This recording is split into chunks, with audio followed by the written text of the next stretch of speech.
Listen as Nipsey Hussle explains how the energy you put out comes back to you. You're gonna lay in the bed you make.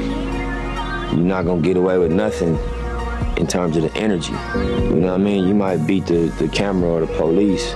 They might not catch you for what you're doing, but the energy is always gonna return to you. So when you just living in this cycle of being negative all day and just putting out negativity and that's the only energy you putting out, it's gonna return to you. The energy you put out into the world comes back to you. Say, master your energy. Do your best to master your energy and what you put out, and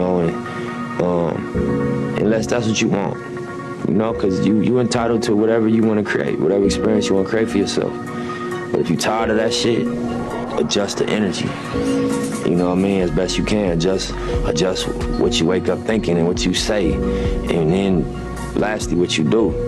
And that's not an easy thing to do because it's such a pressure in these areas to just go by the way things are. Here Nipsey explains the role models you can look up to. As young kids in the streets, you could look up to Kendrick Lamar. Not the words, forget what he's saying, just where he came from. I seen him, you could YouTube him freestyling in the Nicholson Garden Projects. You could look up to a Nip Hussle. You could look up to a YG, to a Top Dog, to any one of these guys that came from this hopelessness and wiggled their way through it. Comment down below if you think Nipsey was ahead of his time. Do you think he was trying to send a message to the youth?